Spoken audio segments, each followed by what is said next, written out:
Yeah. Kish.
You may slowly keep both your hands on your eyes for 5 seconds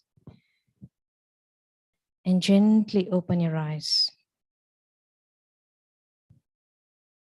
Keshav आगे. Let's give a huge round of applause for Brahmarshi Patriji for creating this beautiful, wonderful and energetic spot so that we can all enjoy meditation inside this pyramid.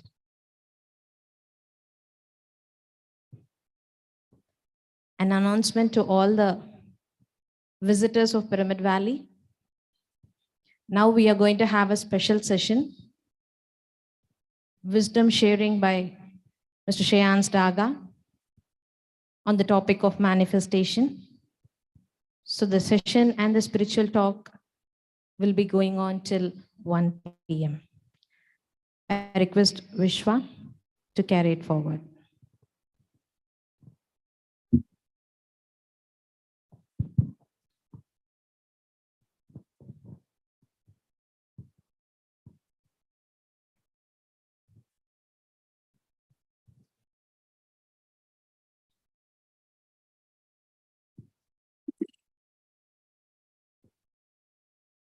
So welcome everyone.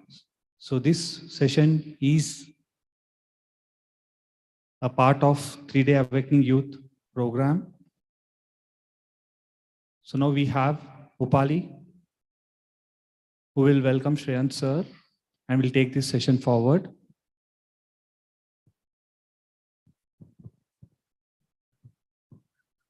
Welcome all. I wholeheartedly welcome all the participants.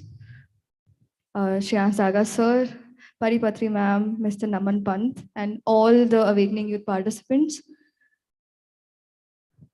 It's great how digital technology help us connect from all parts of the world. People who are here physically and of course Shreans Daga sir. A little bit about Shreans Daga sir is that one of the founding pillars of what we are enjoying in Pyramid Valley International. The idea from ideation to manifestation in 3D world is because of him and all the other founding members. I also welcome Paripatri ma'am. She's taking Anapanasati and the entire PSSM to the global platform and spreading meditation, spiritual science, vegetarianism, ahimsa to the entire world, and all the volunteers of the Awakening Youth Program. So I hand over to Paripatri ma'am to welcome sir and say some words. Welcome, Shreans. Thank you, Pari. So good to be here and good to see you. We are all very eagerly waiting for your session. Same here, same here. I wish I was there in person, but anyways, thanks to technology that we are still able to do it together. How has been your stay in Valley?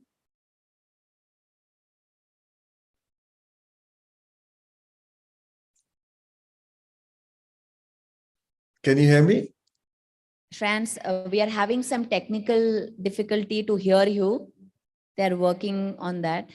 Okay, fine.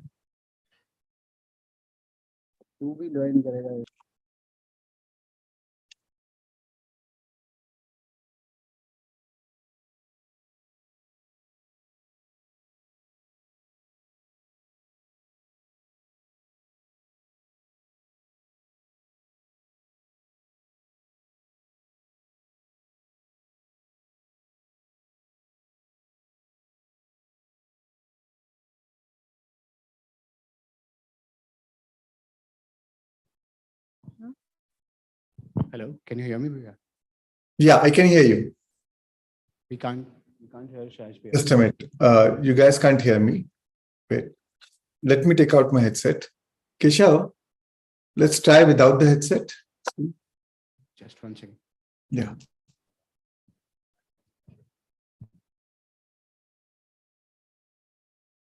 Can you hear me now?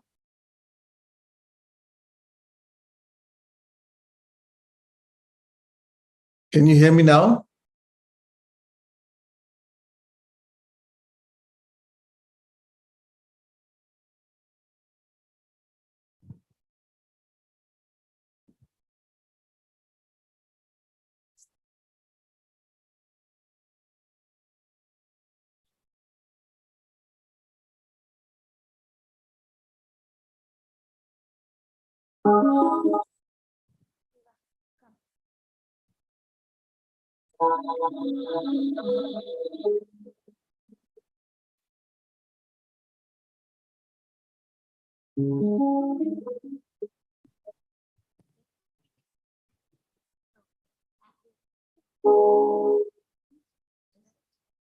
She wants to be on TV.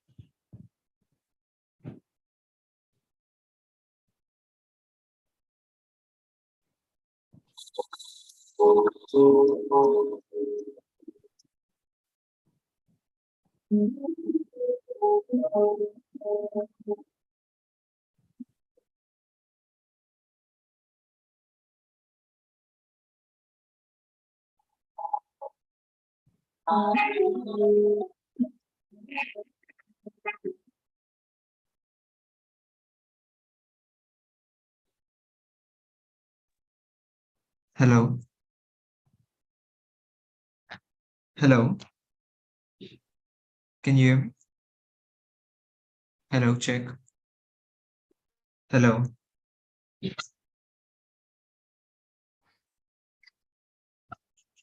Hello. Okay.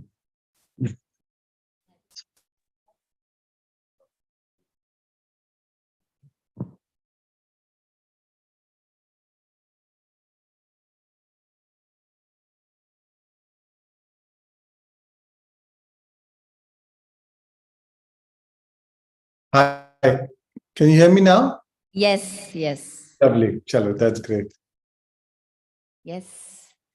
We are So, this third day of the youth event happening. yes. And this is a grand finale with you is a special treat for everyone.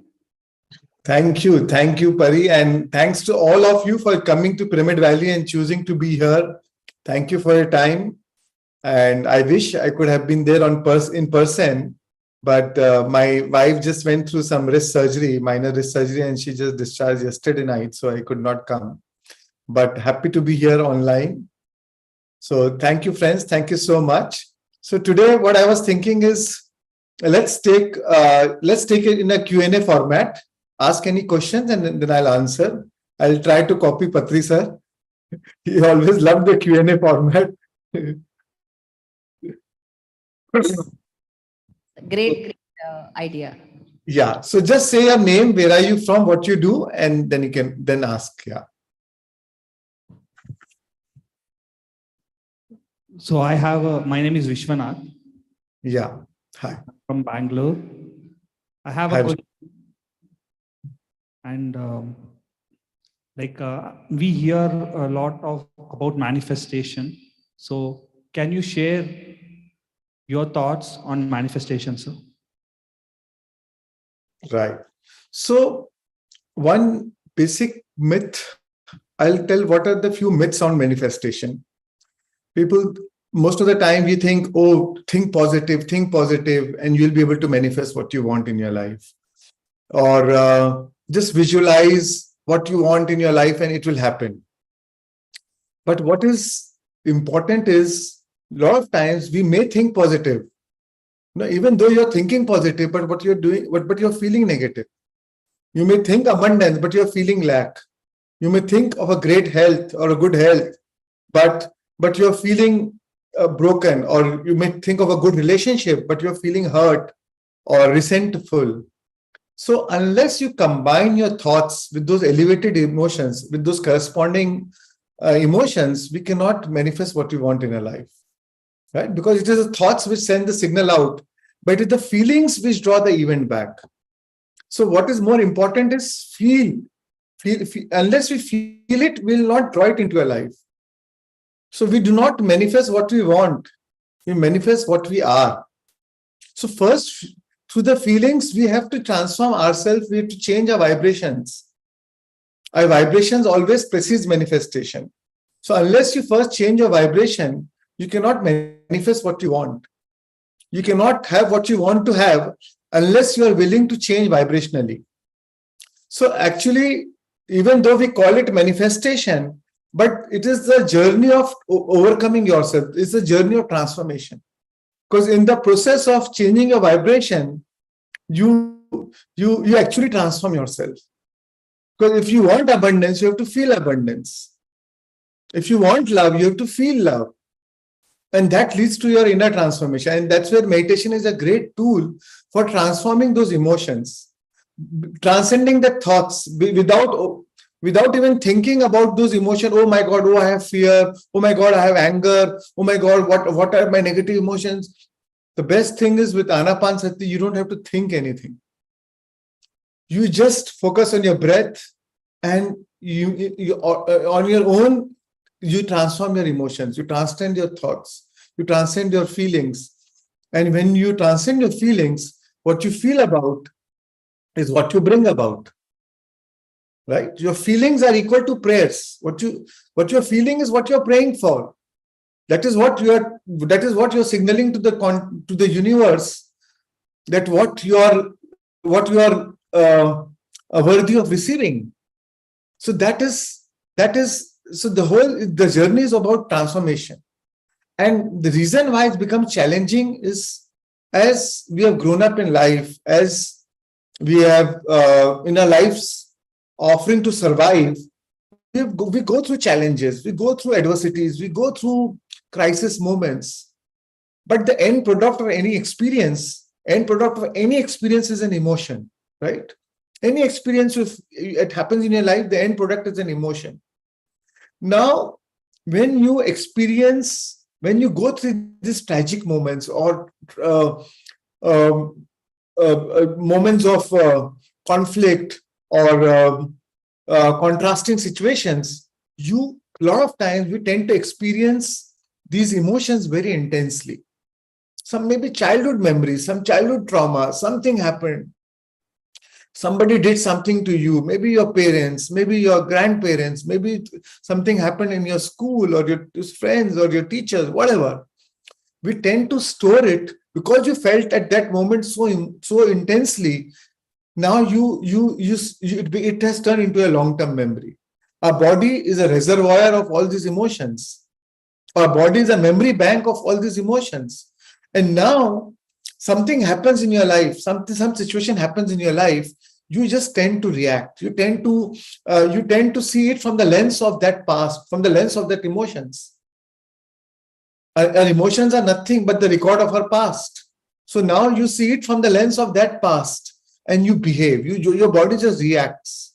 You don't respond, you react. Right? Responsibility means your ability to respond. But that time, you are just unconscious. You have no conscious awareness. You just respond. You just react. Let's do one experiment. Let's all raise your hands like this. Yes. And now take your hand to your chin.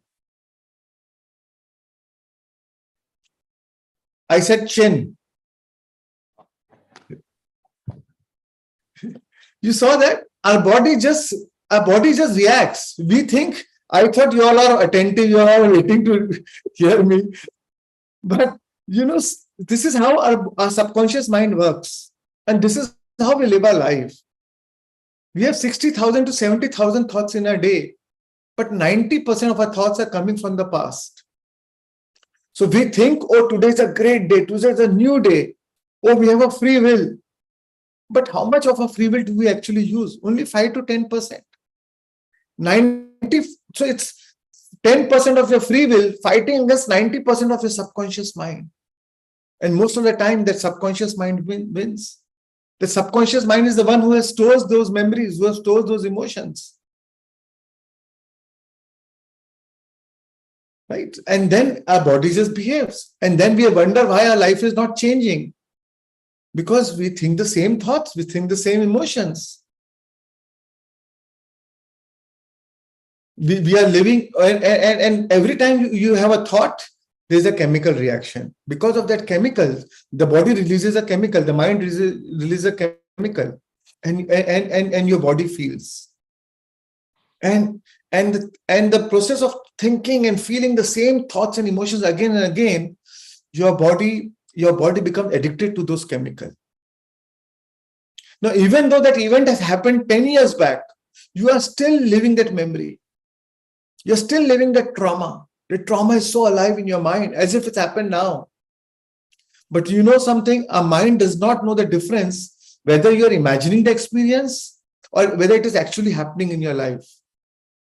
It will release the same chemical as when it actually happened.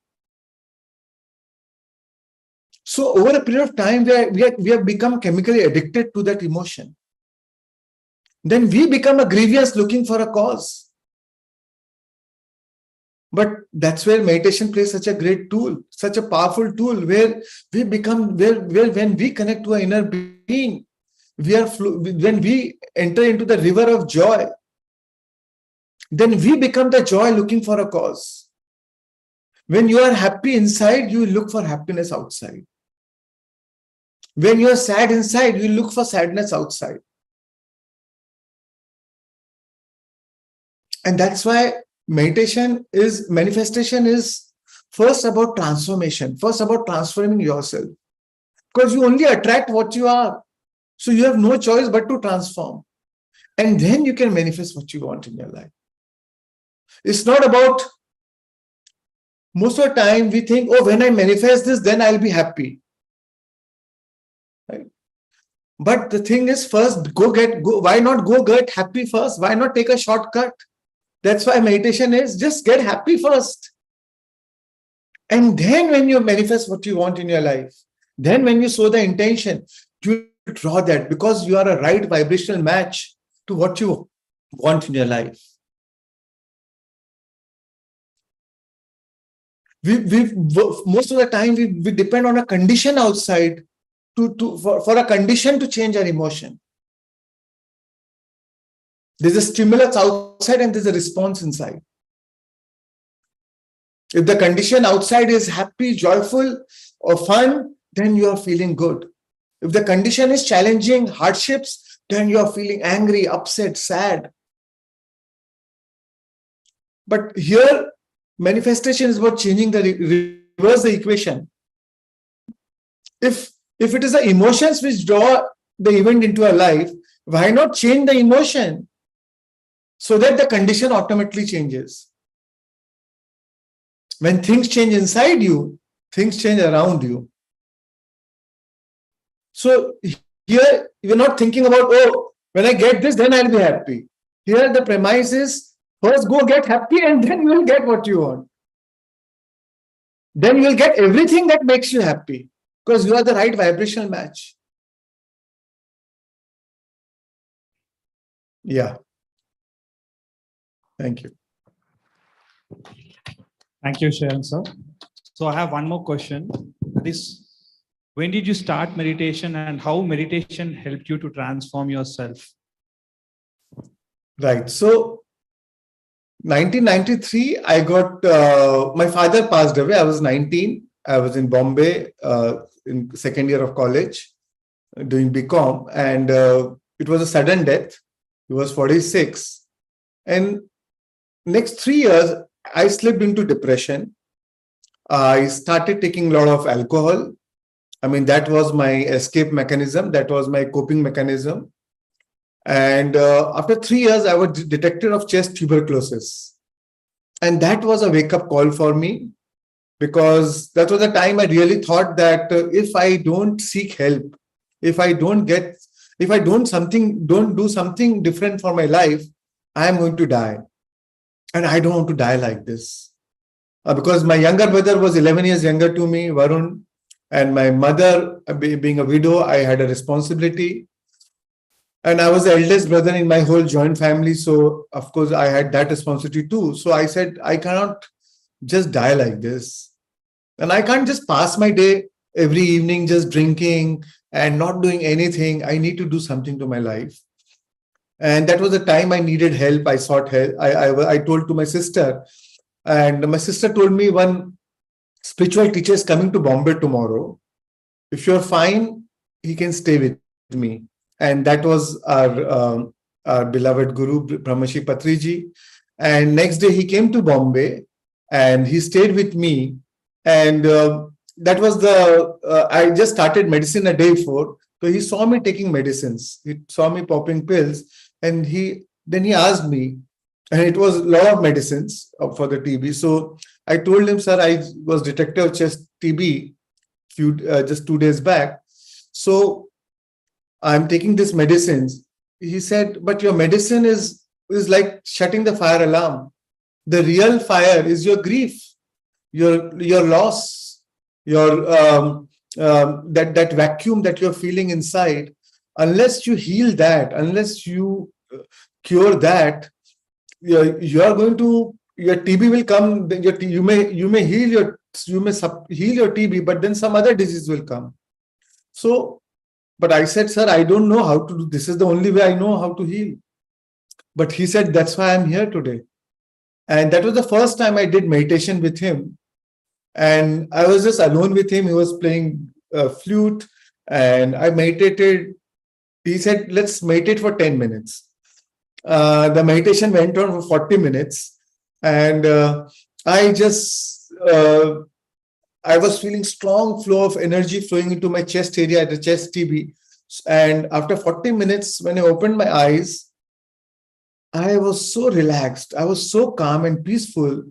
That feeling I had forgotten in 3 years, It was like as if I'd taken a bath. It was like an energy bath. It was as if I'd taken a bath after 3 years. I felt so good. And then he told me, take a Hanuman Chalisa. If you meditate for 40 days, you know how Patri sir says, Pavan Putra ban jao. He said, if you meditate for 40 days, you will heal your TB completely. Not only will you heal your TB, you will heal your grief, your pain, whatever you're feeling, everything you'll be feeling. You'll be joyful and happy. And because after that 40 minutes of meditation, I was surprised that I sat for 40 minutes. That was the first time I meditated in my life. So I said, okay, sir, I give my commitment. I will meditate for 40 days. And then while leaving, he gave me, and then I was asking a lot about the science and this, and he was reading 2 books. And it was personally, it was underlined by him. And he gave me read these 2 books, The Power of Subconscious Mind and The Elements of Visualization. And then he left the next day. But I continued meditation, and I got so hooked on to meditation that I started even meditating for 6 hours in a day, because I felt so good, and of course in intervals. And that's how my journey started. And after 30 days, when I got my X-ray done, I was due for my X-ray after 30 days, my TB was completely gone. And not only was the TB gone, I was actually very happy and joyful. I was, and that was the time where I realized that when I was walking down from the stairs from the doctor's clinic, I made a commitment to myself that in this lifetime, I was rolling with tears of joy. And I made a commitment. I was so grateful to Patri sir that he taught such a simple technique, and I could heal myself. I felt so empowered. And because those 3 years, I had feeling of helplessness. I lost confidence in me at all. And that time I felt so empowered that, wow, I healed myself. And that was the time I took a commitment that in this lifetime, I want to spread meditation. And that's how I got back to Patri sir. And that's where I'm here, where I am right now. So thanks to him. Yes. Thank you, Shreans sir. Thank you. Now we have Aishwarya with one more question. Hello, sir. My name is Hello. Aishwarya, and I belong from Chhattisgarh and presently residing in Bangalore. I'm working as a software consultant in SAP, and I'm too excited to be talking to you one on one. I've seen your online YouTube channels. I've meditated. It is too powerful. All my family is too motivated and inspired by you. So I have a very simple question. We say in meditation, I've heard in the sessions that we should express our emotions. Like happiness is not just one emotion that we should be having. Like anger can also be one, and we should express it. But even though I am meditating and I can control my, I sometimes I feel I suppress my anger. And the second question is, when somebody near to my family, like my husband or my siblings, are angry at me, I am not able to cope up with it. I mean, how to manage that? Yeah, very, very good question, Aishwarya. So here, spirituality is not about suppressing your emotion. Spirituality is about transcending your emotion, right? Lack of expression leads to depression. So don't suppress any emotion. But oftentimes what we do is we express the emotion, but not the need behind the emotion. See, we all our needs are universal, whether it is your need or my need. We all have a need for attachment. We all have a need for safety. We all have a need for security. We all have a need for love. We all have a need for joy, happiness. So that is these needs. It's all universal, right? So express the need behind that emotion. Rather than expressing that emotion, express the need. Suppose you are feeling angry. And rather than bursting out, if you're aware, right? Bursting out that anger is unawareness, being unconscious, right? But if you're conscious, then you will express the need behind that emotion. Oh, when you do this, or when you cross my boundary, I feel angry. Most of the time, when do we feel angry? When somebody crosses our boundaries. Doesn't matter, even if they are our loved ones, maybe even our parents. Somebody crosses a boundary, we feel violated. We feel anger. So whatever time, anything else, just express that when you do this, I feel angry, I feel upset. I would love you if you do it in a different way, or if you do it this way. So express your need behind the emotion. And same way, when somebody is angry, actually every anger is a cry for love, is a cry for that they need your attention, they need something to be addressed. Behind every anger, at the core of every anger is a need which has not been met. So, so understand the need which is not being met, whether it is your child or your parent. Ask, rather than judging them on the superficial anger and then getting into that argument that you talked like this and I spoke like this and that, and just understand the language of need. What was that unmet need for which they expressed their anger? Once you understand the language of need, then you will not don't identify with the superficial thing. Then you both feel addressed, both feel that, so express your need while understanding each other's need, and say it in a way which is in a loving way, in a compassionate way. Right? Yeah. Thank you so much, sir. Thank you. Thank you, Aishwarya. Now we have Nagarjuna with a question. So others, whoever have a question, please come near me. Shreans, Nagarjuna has a question in Telugu and I'll translate it in English. If Sure. you can understand Telugu, it's fine. No, I don't understand. Thank you this opportunity, sir. I am Nagarjuna. Sir, మనము ధ్యానం చేసినంతసేపు బాగుంటుంది sir, ఒక 3 hours కానీ 2 hours కానీ. అది చేసిన తర్వాత ఆ ఎనర్జీ అనేది మనకు ఒక 2-3 hours ఉంటుంది మనలో. కానీ మనం మరీ ప్రాపంచిక జీవితంలోకి వెళ్ళాక అక్కడ ఫ్రెండ్స్తో కానీ ఫ్యామిలీతో కానీ మాట్లాడినప్పుడు ఆ ఎనర్జీని అట్లే కంటిన్యూ చేయాలంటే మనం ఏం చేయాలి? Thank you, Nagarjuna. So what he shared, asked is like, when we do meditation, we feel good. Like for few hours, we feel good. But once we go back and mingle with our friends, with our families, again, we come back to our old pattern or old, energy system. So how can we sustain the same energy when we have during meditation throughout? Excellent question again. So yeah, this is a very common thing. When we feel meditation, we feel love, we feel oneness, we feel joyful. But the moment you get up from your meditation, you meet your parents, you meet your spouse, you meet your mother-in-law, and they push the emotional button and you go back to your past. Because everything in our life, we have an energetic connection, we have an energetic bond. And we have memorized that energy. We have memorized that bond. We have memorized that emotional connection. And the moment you see that person, you don't see that person. You see the memory of that person that you have, that you're carrying in last 10 years or last 20 years. Right? The moment you, even before they open their mouth, you already judged that person. Right? Now, and we carry that memory. And that memory is stored in our body, and so something happens and our body gets triggered, or it could be a person, or it could be a situation, it could be a traffic jam, or it could be a delay in your flight, and we get triggered. Right? We are in a state of resistance. We are so what is important is to be in a state of awareness. Become aware of your thought, become aware of your resisting pattern. And the moment you become aware of your resistance, that, oh, I am feeling resistant now, the very act of awareness separates you from that resistance. If you're unconscious, you are the resistance. You become one with that resistance.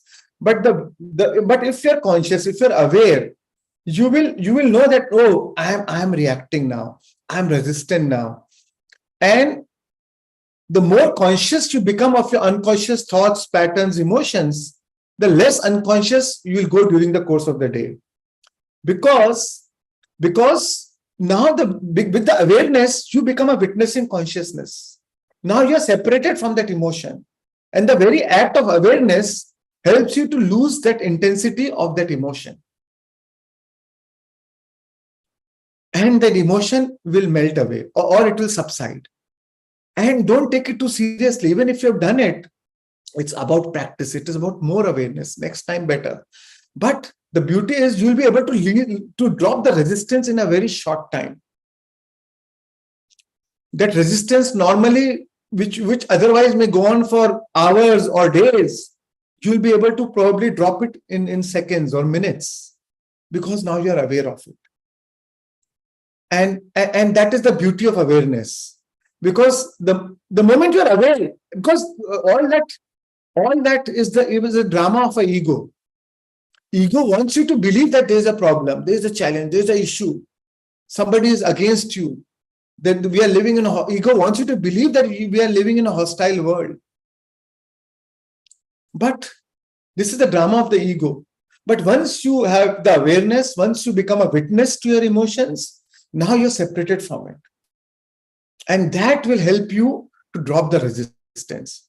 And when you learn to release the resistance at a very early stage, the moment it arises, then you don't accumulate more resistance, because once you're in a state of resistance, then you'll draw more situations, more things into which will give you more resistance, and that becomes a vicious cycle. So drop the resistance at a very early stage. And the thing is, first thing is acceptance. Anything that you accept fully will take you into peace. When others are, most of the time, you don't expect others to be conscious. When the others are unconscious, you don't identify with their unconscious state. Most of the time we identify, because we are unconscious, we identify with their unconscious state. I'll give you one example. Buddha was meditating. One shepherd came and he was gazing his sheep, and he told Buddha that I'm leaving my sheep here, and when I come, I'm going to drink water in the river. When I come back, please look, till the time I come back, look after my sheep. Buddha was, of course, meditating. When he came back, the sheep were all across. They were wandering everywhere, and they were not together. And he became very angry on Buddha. He said, and he started abusing Buddha. And the more Buddha didn't react, the more Buddha was in silence, more he raised his voice. Buddha slowly opened his eyes. And then he asked, I'm angry, I'm shouting so much, I'm giving you so much abusive words, but still there's so much of calm and compassion on your face. Buddha said, I did not identify with any of the words that you told me. So that's why it never became mine. And then he surrendered, and then he started crying, and then he became Buddha's disciple. So the idea is, when others are unconscious, you don't identify with their words, with their emotions, because we are all unconscious, or we are all living a state of unconscious in certain degrees. That's why it is said that you can never have an argument with a fully conscious person, because a conscious person will never identify with the other's unconscious state. But ego loves identification. But the moment you drop the identification, then you'll be able to accept them to the way they are. And anything that you accept fully will take you into peace. And sometimes, when you are not able to control your emotions, non-reaction, silence is a great tool. Maybe, okay, you're feeling angry, just say, let's say that, okay, let's discuss this tomorrow. Let me address this tomorrow. Non-reaction is a way to dissolve ego, human ego, and collective ego. So practice non-reaction. Practice silence. Sometimes just be silent. Because then you'll realize how stupid your anger was. After one day, you'll realize how stupid your anger was. Once you're in a state of, because we think always equal to our emotional state. When you're angry, obviously the words which will come out of your mouth will be in the vibrational sync with that emotion. But when you're calm and peaceful, the same thing, you'll handle it differently. You'll handle it with different words. The same situation, do a meditation, withdraw from that situation, do a nice meditation, connect to your inner being. And then your perspective will change. You always think, feel, you always think, do, and say according to your emotional state. So when you're in a challenge, when you're going through this challenging or turbulent emotions, take that as your guidance system. No, this is not the time to address the situation. This is a time to withdraw. This is a time to go back and connect to my inner being. That is the source of love. That is the source of joy. That is the source of creativity. And then come back and then address the situation. But a lot of times even meditation, we use it as a coping mechanism of stress. And that's why our life is not really transforming. But combine meditation with awareness. Awareness in daily life can be called many meditations. Otherwise, it's like eating an organic breakfast. You start your day with meditation. It's like eating an organic breakfast and then eating junk food throughout the day. And you are wondering why you're not healthy. Right? So important is to add awareness. And actually, the word dhyan itself means awareness. And that is the true test of your meditation. How good is your meditation? How is the meditation really transforming your life? Will be tested every day in your day-to-day life situations. So take it as a test, not as a tragedy. And use it as a tool for transformation. Use your life situations, life environment as a tool for transformation. Anything, your triggers are your best teachers. Your triggers are telling you what is something that you need to heal within you. What is something that you need to work on within you.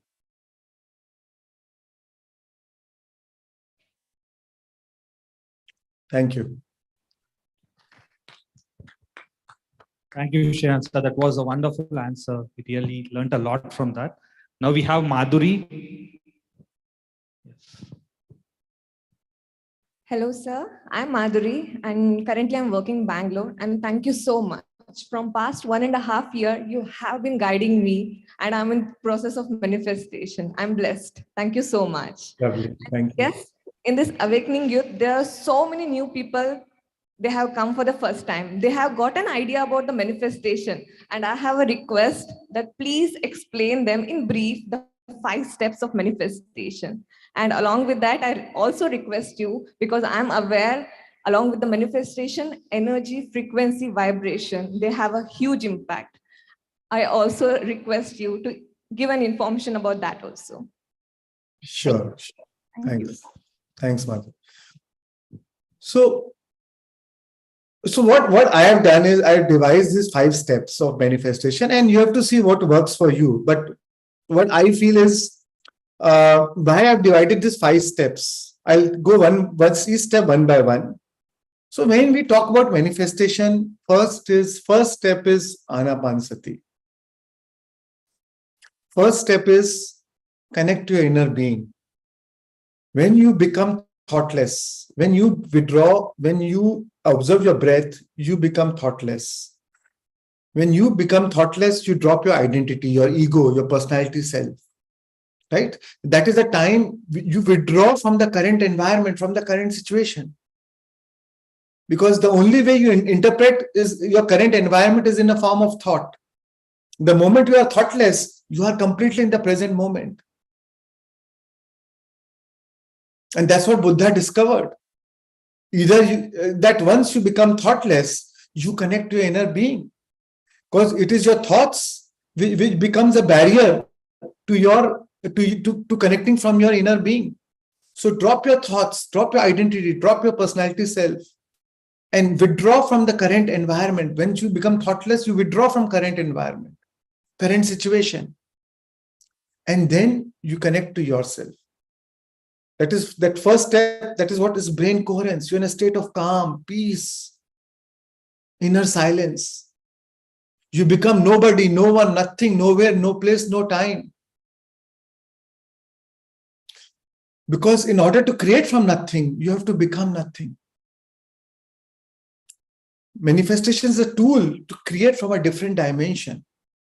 So when you become thoughtless, while we are living in this three-dimensional reality, you instantly, the moment you become thoughtless, you move into this four-dimensional reality. You change your vibration. You change your emotional state. Now you are ready to create from a different dimension. As Einstein said, we cannot solve the problem from the same level of mind that created it. So now we are trying to change our life from a different dimension. As Einstein said, the field is the sole governing agency of matter. The moment you become thoughtless, we connect to the mind of the God. We connect to the quantum field from which everything came from which everything got created. So the first step is meditation, anapansati, making your mind empty, right? Now you move to the second step. Second step is first step is brain coherence. Second step is heart coherence. Heart coherence is now you breathe focusing on your heart center. So wherever your attention goes, your energy flows. So you breathe from your heart, and as you feel your feelings, the very act of attention to your heart will help you transcend your emotions, because you are infusing so much of energy, so much of pranic cosmic energy into your heart. And this is the seat of creation. Your heart is the seat of creation. This is the sacred place where we create from. So the very act of awareness to your heart center will help you transform your emotions. And then you feel, then also you give gratitude for what you already have in your life. No matter what your current situation is, no matter what your challenges is, there's always something that you can be grateful for. There's always something that you can be thankful for. The fact that you're alive, the fact you're breathing itself is a reason enough to be thankful for. So give gratitude for what you have in your life. Because acknowledging the good things in your life is the foundation for all abundance. When you feel thankful for what you already have, you're signaling the universe to give more of what that you can be thankful for, more of what that you can be grateful for. So give gratitude. Gratitude is a magnet for miracles. Gratitude is a great attitude. Rumi said gratitude is a wine for the soul. So get drunk, go on, get drunk, he said. So feel the gratitude in your heart for what you already have. When you feel gratitude, you release, there are two neurotransmitters to release in your body, serotonin and dopamine. Those are the pleasure chemicals, feel good chemicals. Automatically you feel good. Your emotions become transformed. So remember, the 4 pillars of manifestation is gratitude. First thing, you are grateful for what you already have. Right? Secondly, your appreciation. Whatever you have in your life, appreciate. What you appreciate, appreciates. So appreciation for everything in your life. Third pillar of manifestation is acceptance of the present moment. Most of the time, we want to change our situation because we resist the present moment. But what you resist, you persist. Wherever your attention goes, your energy flows. Wherever your energy flows, the universe shows. What you focus, you expand. Because when you resist the current situation, that means you are focusing on what you do not want in your life. And when you focus on what you do not want in your life, you will get more of what you do not want in your life. So acceptance of the present moment. Because no matter whatever is the present moment, when you accept it, you know that we create our own reality. When you accept it, you take responsibility for it.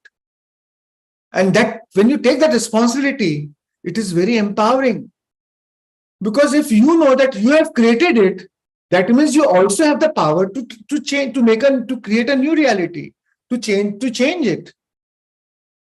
But when you resist it, you feel disempowered, you feel powerless. You feel you have no control about it. You are struggling. You're trying to change the outward situation. But when you take responsibility for it, you feel powerful. And when you accept it, it will take you into the present moment. It will take you into peace. So third step is acceptance of the present moment.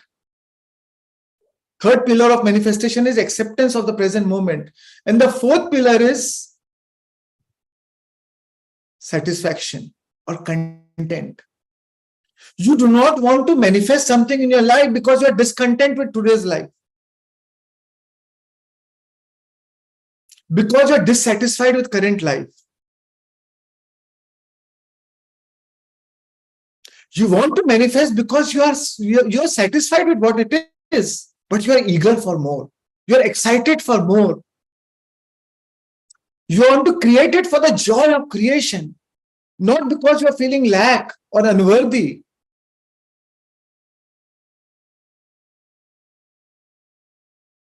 So when you do heart coherence, you transcend all these emotions.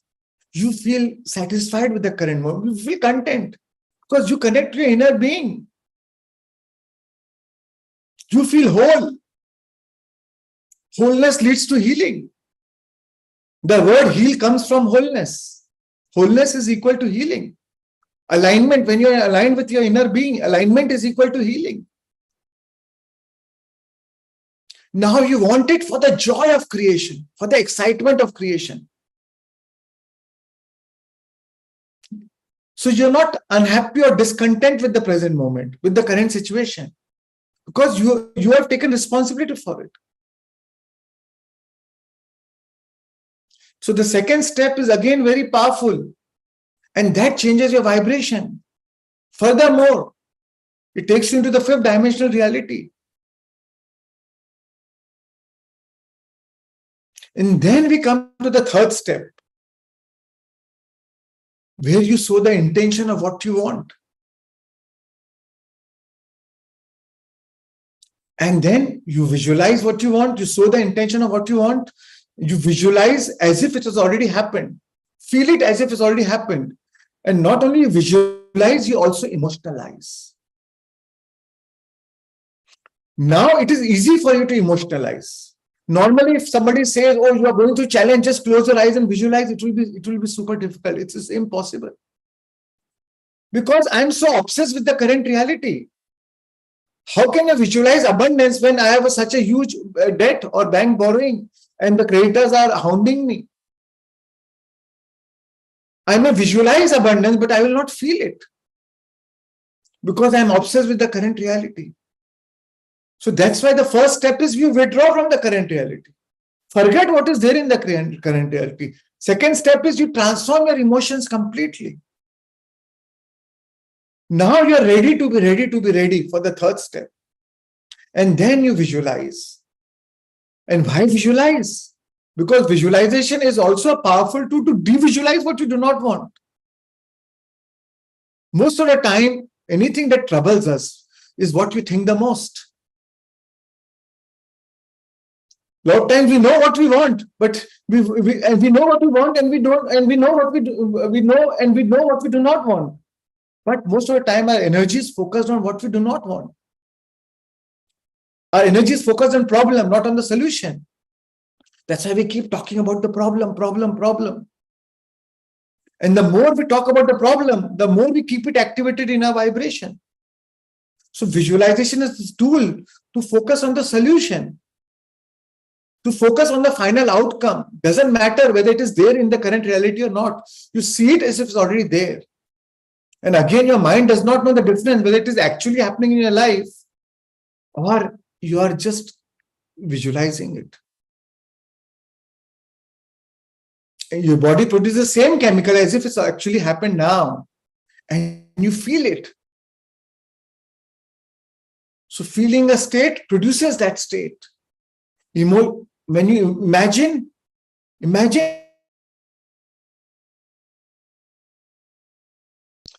as a child, we had a very great faculty of imagination. But as we went through challenges of life and the social conditioning, we lost our tool to imagine. We were told that only seeing is believing.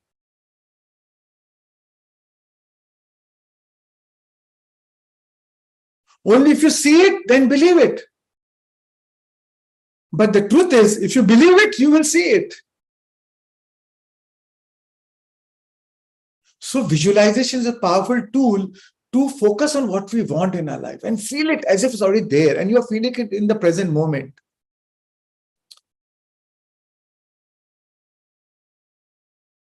And focus on what you want, not what you do not want. Focus on what you want and not how you want it. So then comes the fourth step, which is surrender. How it will come to you? You leave it to the universe to make it happen for you. You leave it to the quantum field. You leave it to the divine. But most of the time, we want to visualize and we want it this way and that way and that way. But we are seeing only from the box of our limited thinking, from the box of our conditioning, from the box of our past, from the box of our emotions. For the universe to happen, for one thing to happen, there may be a million ways. And the universe knows the best way to do it and the easiest way to do it. The quantum field, the universe which created the moons and the stars and the planets can easily bring a house for you, can easily bring a car for you, can easily have a healthy relationship for you. So you trust it to the universe. The universe, the energy which created you, trust that energy. The energy that created the whole world, trust that energy. Right? So the fourth step is you surrender to the process. How it will happen, you leave it to the quantum field. Be ready to be surprised by the quantum field. That's what magic is. Drop the logic. Logic does not produce magic. Magic is always surprise and wonderment. So get out of the way. Get your logical mind out of the way. You and I are absolute best when we get out of the way. And if you're trying to predict, or if you're trying to predict that I want it in a certain way, then you are in the way. You yourself become the obstacle. So surrender to the process. Right? And then we go to the fifth step, is again end by gratitude. Gratitude for what you wanted to manifest, what you visualize, as if it's already happened. Right? Because the emotional signature of gratitude means that it has already happened. As if, when do you say thank you? When you have already gotten the result, when you achieve something. So you give gratitude to the universe as if it has already happened.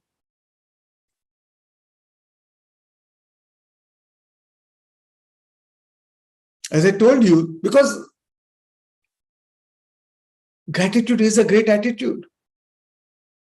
Gratitude is a magnet for miracles.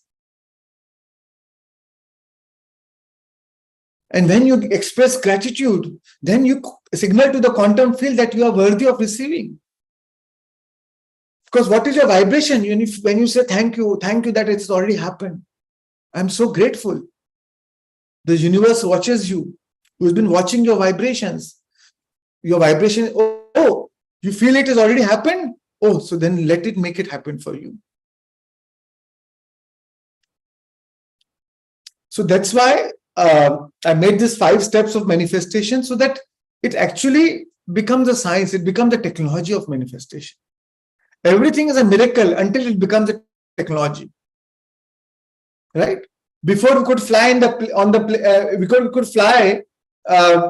sky, we thought, oh my God, it will be a miracle if human beings can fly in the sky. But once we discovered planes, we don't even think about it. Before We had smartphones. We could have never thought that, oh, wirelessly we can communicate with each other. We can even do a video calling with each other. But the moment it becomes technology, you don't even think about it. So everything is a miracle until it becomes a technology. It's only a miracle until it becomes a technology. So this is a technology of manifestation. And you can manifest anything what you want in your life. And at the end, while you do it again and again, you realize that it is about what you become in the process. Sometimes I start my meditation thinking that, oh, I want to manifest this. By the time I go to the third step, I don't even care what I want to manifest. Because how can you want? Because when you are feeling so whole, you don't even care. How can you want when you feel so whole? How can you, when you feel so whole, you don't even need anything. You're not in a place of need anymore. So it becomes a tool of transformation. But the beauty is, whether you visualize or not visualize, when you transform yourself emotionally, the universe who has been watching you will match that vibration anyways.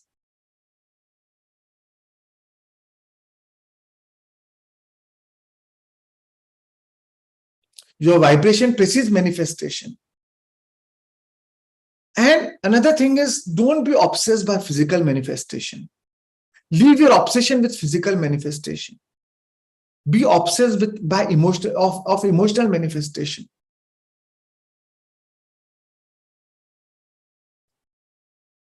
If you're emotionally manifested, physical manifestation will follow. Physical manifestation is a side effect. It is a byproduct. So chase the feelings, not the outcome.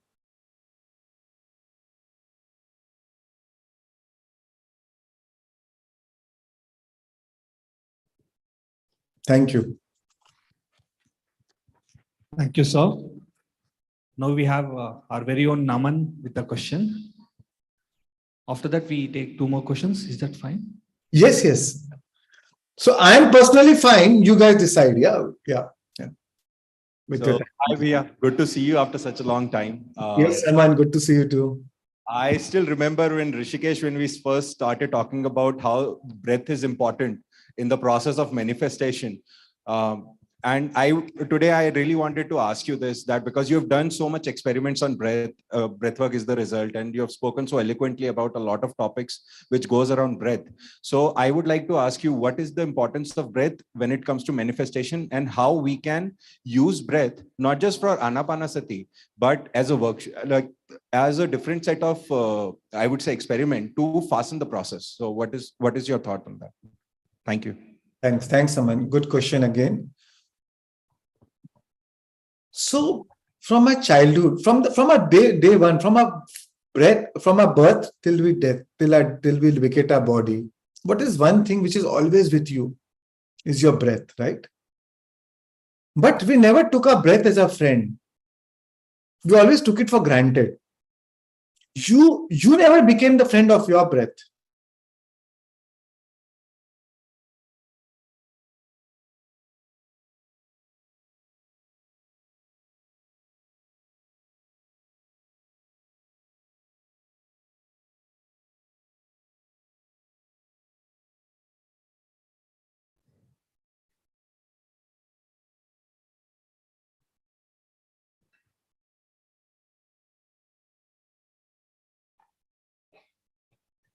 Just a minute. I think there's a technical snag.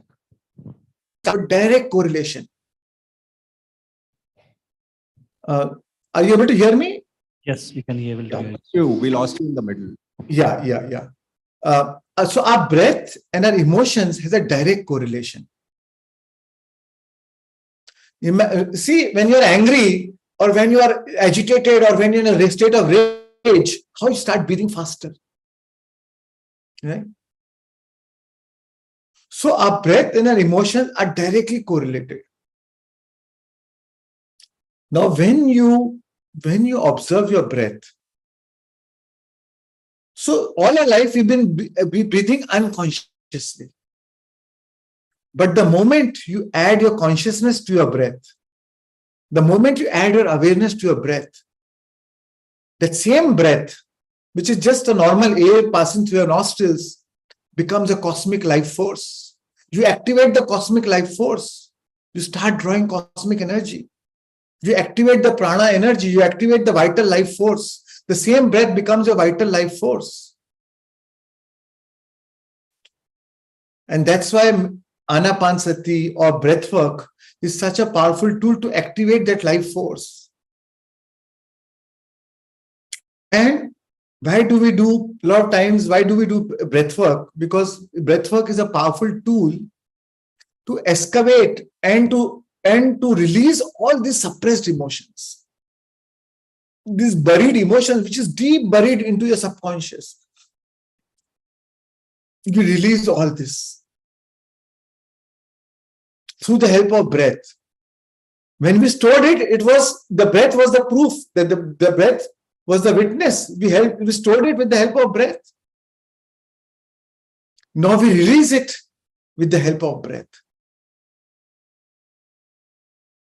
Once you release your anger, fear, frustration, your trauma, it is like a catharsis moment. Those are the emotions which didn't allow you to connect to your inner being, to experience oneness, to experience the depths of your inner being, to experience your inner alignment. They become the obstacles. Like a cloud on the sun. They didn't let you connect with your own sun rays, with your own ray of light. But once you release that emotions, you connect to your inner being. The moment you connect to your inner being, you experience love, joy, because that is your true nature. It's not that you need love or you need joy. No, that is, or you need abundance. Once you feel whole, that is state of full abundance. Once you feel, then you feel loved, you feel joy. The depths of being is the source of all creativity. Your source will tell you, it will give you an impulse to follow your soul's plan, to follow your creative expression of life. To give expression to your divine gift. Each one of us is a unique expression of our soul. What is unique in you? You will get the impulse, you will get the guidance to do that. And that's why breath is a powerful tool and when you change yourself emotionally, when things change inside you, things change around you. And that's why breath is a powerful tool for manifestation, for changing your life. And not only a powerful tool, such an easy tool. A tool which is with you all the time. It is your forever friend. Your breath is your ultimate source to connect to your source. And that source is your forever resource. We outsource our happiness to people, places, things, times, events. So don't outsource your happiness to things, to situations. Just learn, with the help of breath, you learn to connect to your source. And that becomes your ultimate resource. Don't look for happiness in the expensive shops. Look for happiness within. And then all other things will be added on to you. All that is like icing on the cake. You're happy irrespective of the situation. But if you get a good house, good car, wow. It's icing on the cake. It's fun. It's joy. It reaffirms your power of creation. It's empowering.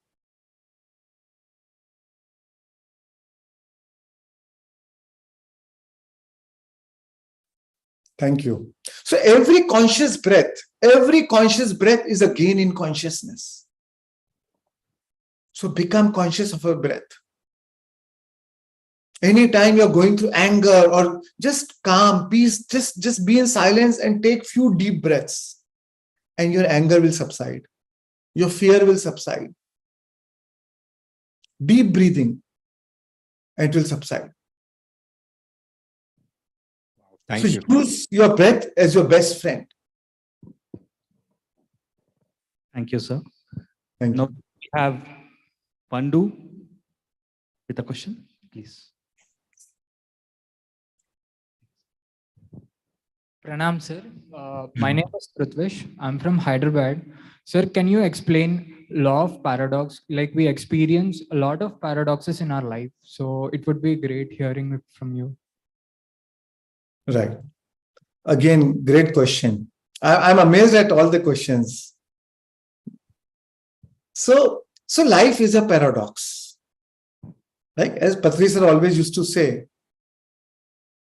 are you one with everyone? Yes. Are you alone? Yes.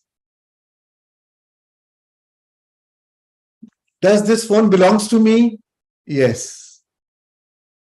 Does nothing belongs to me? Yes. Right? So life is a paradox. But it is about our perception to things or our awareness to things. Right? Yes, this phone belongs to me. Yes, this house belongs to me. But when I have an awareness, but the deeper awareness, when I connect to, but that is coming from that worldly reality, ego reality. But when I connect to the inner being, I know that I am much more than this house. I am not my house. I am not my body. I am not my phone. This is only my temporary identification with this reality. The truth is, I am only a visitor on this planet. Where I came to this school called Earth to learn, to this plane of demonstration, to learn and grow. It is like, it's like I'm just a visitor on this planet. I'm just a visitor on this hotel called Earth for a few days. So when you experience, when you see things from that reality, then everything seems like a paradox. But at one level, you are that divine consciousness. At one level, you are the wave. That is ego, that is personality, that is your identity, which we need, which is important to survive, to function in this world of things.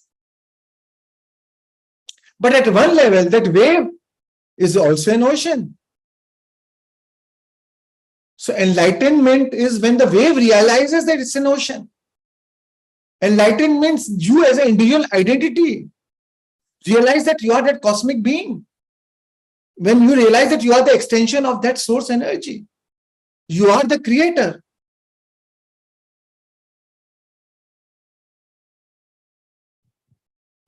One day, a god and a man met each other, and both exclaimed, "Oh, my creator!" So we are gods, as Patricia always said. We are all gods. We are the creator. We are not the reactor. Right? So that is the paradox of life. And once we have that awareness that we are both, so then we don't take our identity so seriously. We don't take our role so seriously. As Rumi said, wear your clothes, wear your ego like a loose-fitting garment. Right? When I'm doing a role of a teacher, I know it's a role. When I'm doing a role of a parent, I know it's a role. When I'm doing a role of a businessman, I know it's a role. But don't take your role so seriously. Don't identify with the role. Because it's just a temporary role. We are spiritual beings to have a human out here to have a human experience. We are pure love. We are pure joy. I'm not my body. I'm only the custodian of this body. I'm not my house. I'm only the custodian of this house. I'm not my wealth. I'm only the custodian of this wealth. But what is mine is my consciousness. That is my permanent wealth. So every day ask yourself, are you only enriching your temporary wealth, which the moment you vacate your body, nothing is going to go. While you enjoy, you enjoy the world of things. You don't despise it. You enjoy the world of things. You have fun. Life is meant to have fun, to celebrate, to be joyful. But at the same time, you know that it is temporary. You know, you have that awareness that it is my consciousness which is forever. Every day, how am I enriching my consciousness? How am I enriching my personal wealth? How am I enriching my eternal wealth, which is my consciousness? So while we focus on the outward wealth, temporary wealth, we also focus on the inner wealth, on a permanent wealth, because that is the consciousness which is going to, when I'm going to vacate, that is what I'm going to take it back with me. It's the visible asset versus invisible asset. It's self-worth versus it's net worth versus self-worth. Thank you, sir. Right? So Swami Nisargadatta Maharaj said, wisdom is knowing that I am nothing. Love is knowing that I am everything. And between two, my life flows. So this is the paradox of life. And we flow between two.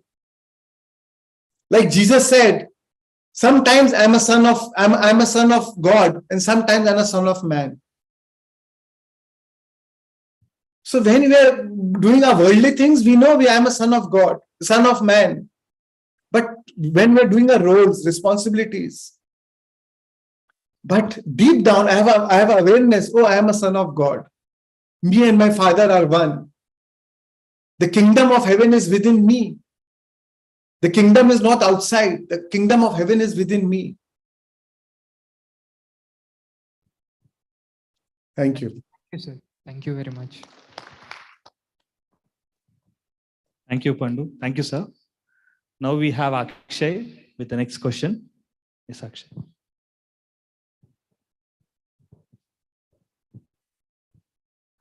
Hi, sir. My name is Akshay. My question is, if a person is in depression, how to overcome it, and especially when all the emotions are hitting you at the same time. All the emotions are Hitting you at the same time. It's you like. right. First thing, depression is not a negative emotion. It is not a bad thing. A lot of times, in these crisis moments, in these challenging times, where sometimes because of depression, you lose the illusionary. A lot of times, why do you feel depressed? Because you thought that, when this will happen, it will give you happiness. Your friends will give you happiness. Your parents will give you happiness. When you have this money, that will give you happiness. Your fame will give you happiness.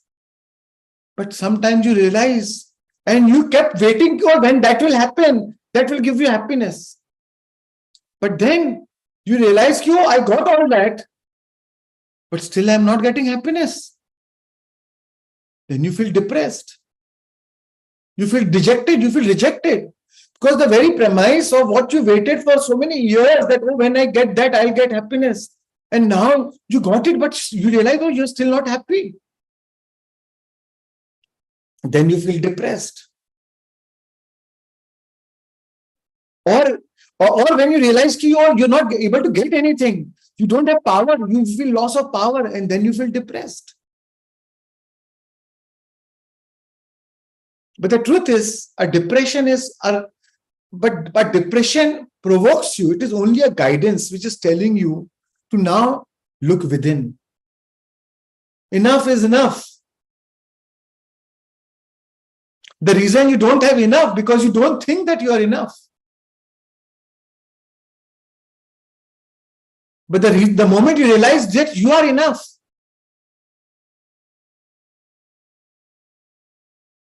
then everything else you'll draw into your life. So depression is a tool. Depression is only a state of consciousness which is telling you to look within now. And I'm telling you, like I went through depression for 3 years. Your connection with God is deepest. Your connection with divine is deepest when the horizon is darkest. Don't think while you're in depression, you're not guided. That is the time when you're withdrawn, when the illusionary world, you're withdrawn from the illusionary world, and that is the time you are ready to look within. All you need is little guidance, little meditation, and instantly you'll find that connection. Rumi said, wound is the place where the life enters you. Wound is the place where the light enters you. So, depression is not a tragedy. Depression is not, I don't see any depressed people as, oh my God, suffering. Because I know they are ready for awakening. Depression can be a great tool for awakening if you understand it. If you know how to use meditation and if you get the right guidance, and or if you're ready to follow the right guidance.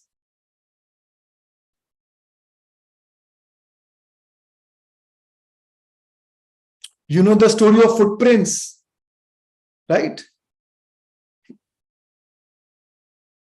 A person went to the beach and he saw many footprints on the beach, and flashes emerged into all his life, and he saw that whenever he was in the most depressed state or sad state, there were only the footprints were only 1 foot, or foot of only one person.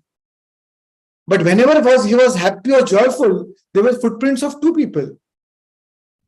And then he asked God, whenever I was lonely, you left me alone. Where were you? I could only see 1 footprint. God says, when you were depressed, that was the time I took you in my arms. I was holding you in my arms. And that's why there were only footprints of only 1 person. That was my footprint. So friends, crises, challenges, going through deep emotional state, trauma, depression, all these can be a great tool for transformation.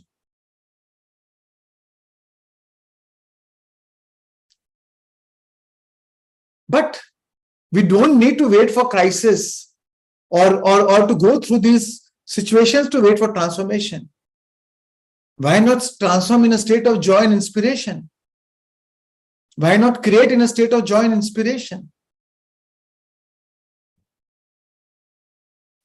Thank you.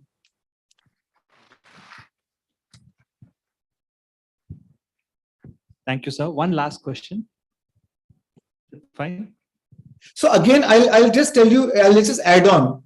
See, no emotion in itself is unhappiness. Emotion in itself is not unhappiness. Emotion plus an unhappy story is equal to unhappiness. Otherwise, emotion is just a sensation. But with every emotion, when you feel emotionally deep, when you deeply feel those emotions, you add a whole unhappy story to it. Oh my God, this happened to my life. This person did this to me. That leads to unhappiness. Drop your story. Carlos Castaneda said, give up your history, give up your story. The moment you don't add your story to that emotion, it is only a sensation, and the moment you don't add the story, that sensation will fade away. It will subside. It will lose its intensity. And then you will connect to your inner being, which is pure happiness, joy. Thank you. Thank you, sir. Thank you. One last question. Yes. So we have Taru with one last question.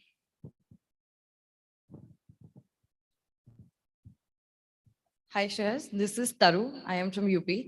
And the question is because we've had a lot of sessions here which were talking about, how everything is written. Now you can call it law of karma or destiny or fate or whatever.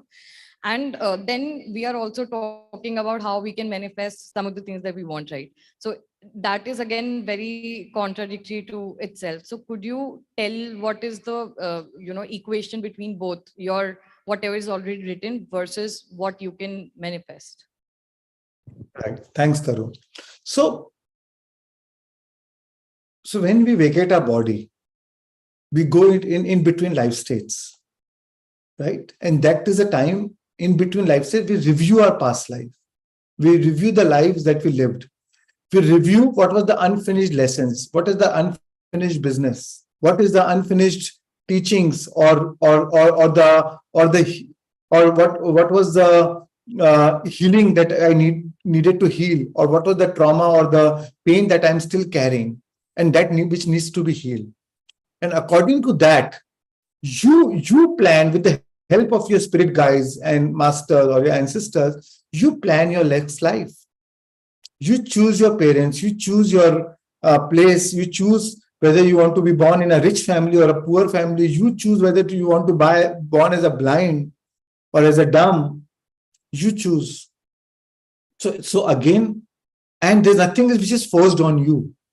So there also you had a free will.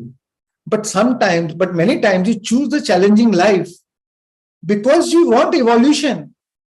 Expansion of consciousness comes through challenges. There is no expansion without contraction, without contrast. There is no expansion without contrast. It is that contrasting situations which leads to expansion of life, which leads to evolution of consciousness. So a lot of times sometimes soul decide, oh, I want to evolve faster. So let me choose more challenges. So that it gives me an opportunity to evolve faster. Like suppose you want a double promotion. If you're in class 2 and if you want to directly go to the class 4, you say, okay, I'll study the class 2 and class 3 curriculum in the same year. Of course, you will have to do the hard work, but then you get a double promotion. Or suppose you say, oh, I want an easy life. Class 2, I'm okay to repeat for next 3 years. No problem. Let me chill. Let me easy going. Jaldi kya hai? I'm an eternal soul. I'm going to live lifetimes. So let me not rush. Let me live, which is fine. And soul says, oh, I want an easy life. No problem. I'll just eat, sleep, and drink. That is what the kind of life I want. So that is also fine. So again, that was your free will at that stage. But the moment you are born, so you are born with a blueprint. Like you are born with a blueprint. Okay, these are the key events, key incidents in my life. These are my key relationships in my life. Who will trigger me? Who will challenge me? So that it leads to my growth and expansion of my consciousness. What you may think as enemy in your life, maybe your best friend on the soul level, and he chose to perform that role for the expansion of your consciousness. Right? So you make those soul contracts and then you are born. But you are born with amnesia. The moment you are born, you forget your soul contract. You forget that these are the contracts you made. The moment you are born, and as you grow up, you start conditioning with the social conditioning, what you learn from your friends, your trends, your mother, your father, your teacher, your preacher, your minister, your nation, your religion, that, oh, the reality exists outside of you. They created this. They are responsible for your problems. They are responsible for your happiness. So you believe, you forget, or that you are a powerful being who chose your life, who created this reality. So then you say, oh, I was destined to be like this. Then you blame your karma. Or maybe it must be my bad karma in that past life. That's why I'm suffering. You even use karma as an excuse for your suffering. Yes, you chose the pain, but suffering is optional. Pain is inevitable, but suffering is optional. You chose the path, but how you chose to walk that path is your choice. How you chose to respond to that path is your choice. While walking that path, whether you want to walk that path with the feeling of suffering, or frustration or anger, or whether you want to walk the path with love and kindness and joy and celebration and fun, is your choice. So that is the free will that you have in this lifetime. But you chose your destiny out of your free will. And you chose it only to learn lessons. But you don't need to go through that hardship to learn that lesson. With the help of spirituality or meditation or breath work or maybe reading a book, you may transform those emotions or transcend those unfinished lessons much before time, much before even going through the challenge. And the moment you transform those emotions, moment you learn the lessons before time, then you don't need to go through those challenges. So you transcend your karma. But that does not mean that challenges are gone. That does not mean you will not have other challenges. But the soul again craves for higher awakening. Again, more growth. Then accordingly, the soul can always plan again other types of challenges. But those are all tools for expansion. You don't see it as challenge. You don't see it as tragedy. As Richard Bach said, the mark of your belief in tragedy and injustice is directly proportional to the mark of your ignorance. It is your ignorance which makes you believe in injustice and tragedy.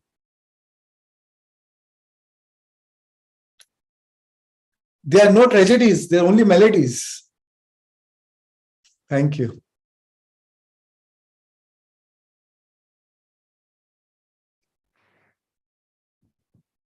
Thank you, Tarun. Thank you, sir, for answering all our questions. It's been an amazing 3-day event for Paima. Like we have around 140 participants across India who have taken part in this event. And they have just loved the Pyramid Valley.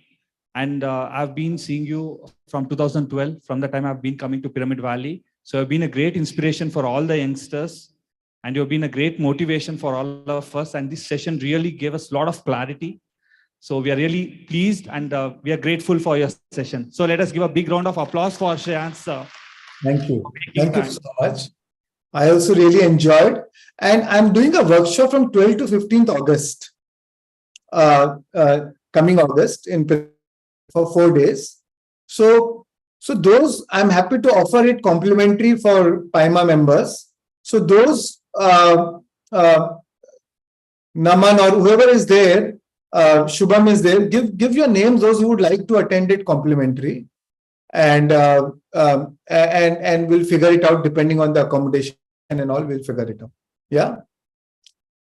Thank you, sir. And before we conclude, I invite Shalini ma'am representing Pyramid Valley to share a few words about you, because we have so many new participants here who wants to know about you and your contribution to the great Pyramid Valley International. I request you to please stay for a few minutes, sir. Sure. Thank you, Vishwa. Thank you, sir. Thank you, Shalini. It's been a great journey of your meditation and spirituality, where you started your meditation and your friendship with Patriji from the young age. So, dear friends, now we can listen to Shreyan sir, who's been a successful entrepreneur, visionary, and who started his spiritual journey as a youth. So today we are listening to him, and what more can be a live example? So whatever we have been enjoying in this 3 days at Pyramid Valley, and he's been envisioning that and been witnessing the each and every development way back from the beginning in the year 2003. So many thanks from all the meditators and spiritual seekers, sir, as you have been a great pillar of support for PSSM. And we are very glad that on this friendship day, sir, Oh, yes. few moments of your friendship with Patriji. Can you please share, sir? Sure. So one thing is about pyramid is it was Patri sir's vision. And I feel blessed that he chose me to align with his vision. And he gave me an opportunity to align with his vision, and which gave me the purpose of my life. For me, Pyramid Valley is a big part of the purpose of my life. And I feel blessed that I have some mission. And when people like you all come and feel the energy and the transformation, I mean, it is truly fulfilling. Because everything that we do in our life is for the emotional payoff, right? What will give you that happiness, that joy, that inner peace, that content. And when I see people visiting Pyramid Valley and the growth in Pyramid Valley, that gives me the true joy and the true content.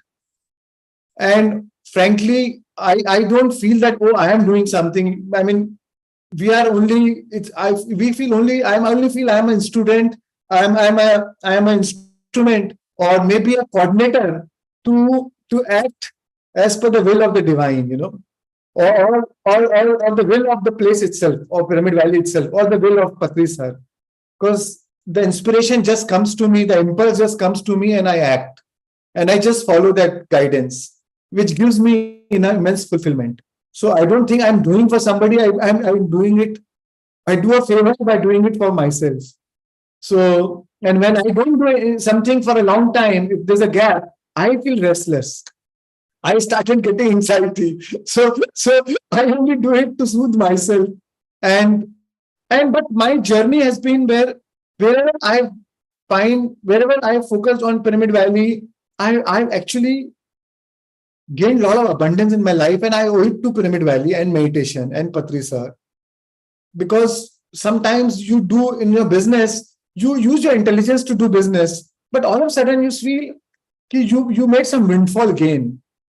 And it was not your hard work or your effort.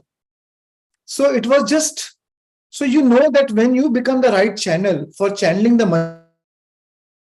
universe gives you an abundance. When you protect your purpose will protect you.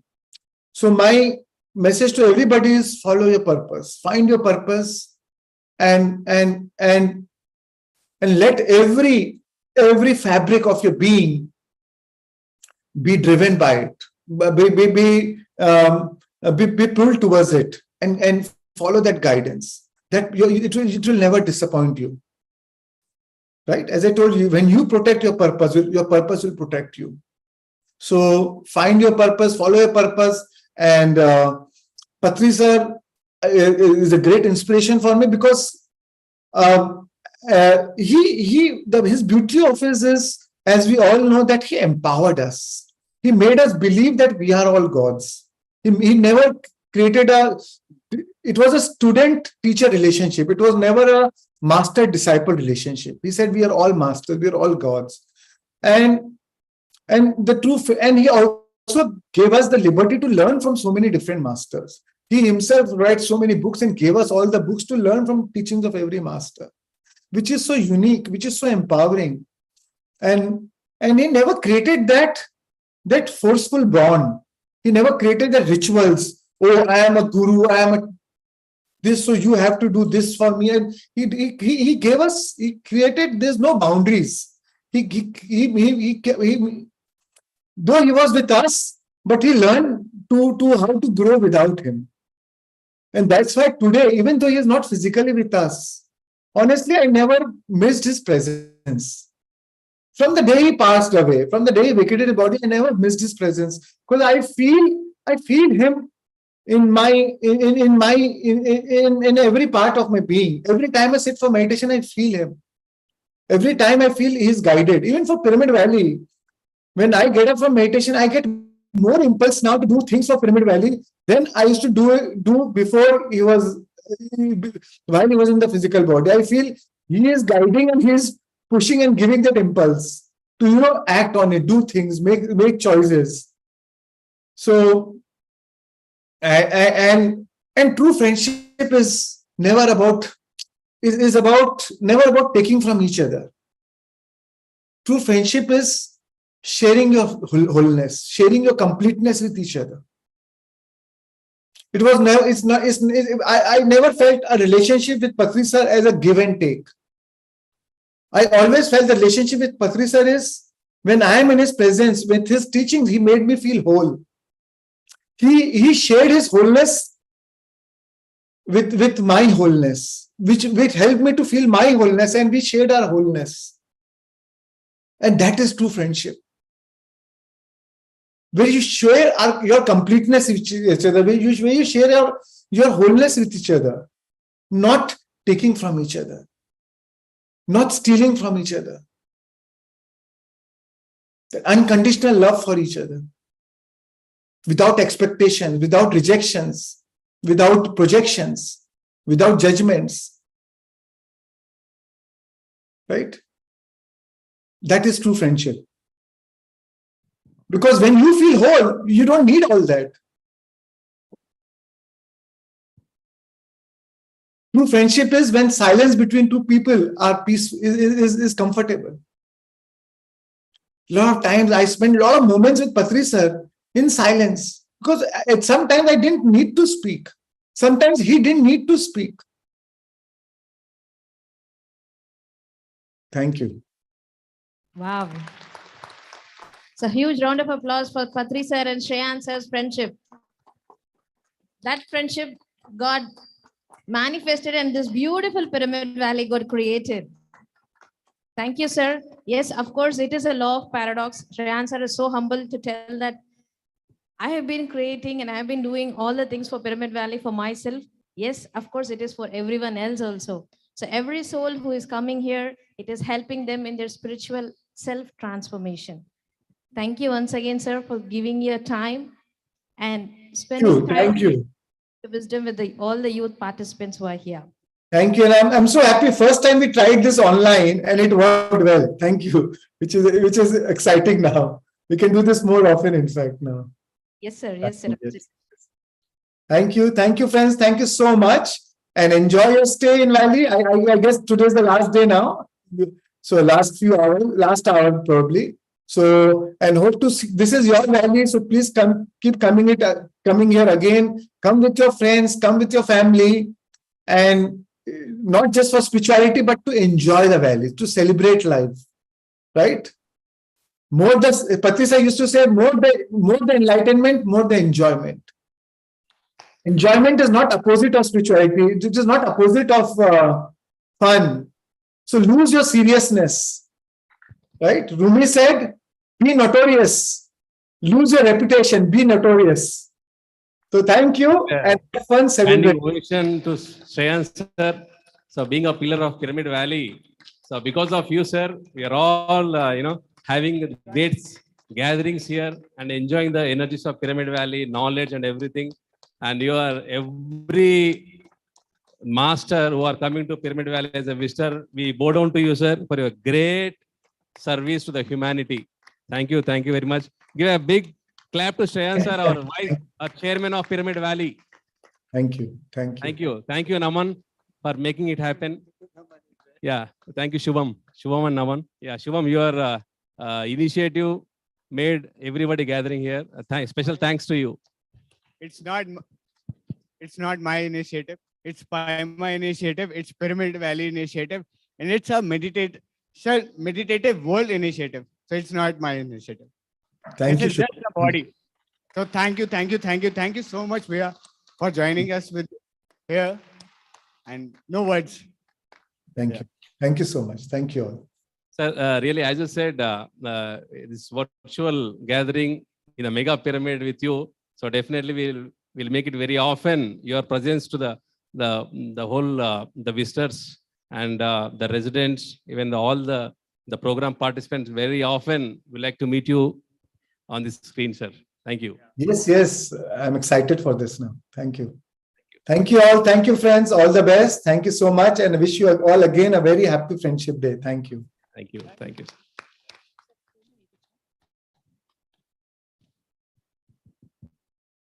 So, friends, let's all take a break for lunch now, and let us all gather in Kabir Bhavan by 2 p.m. for celebrations. This is for Awakening Youth participants. Thank you.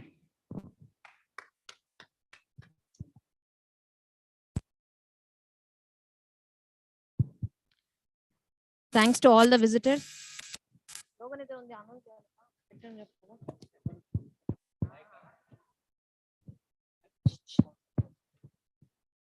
చేయాలి కదా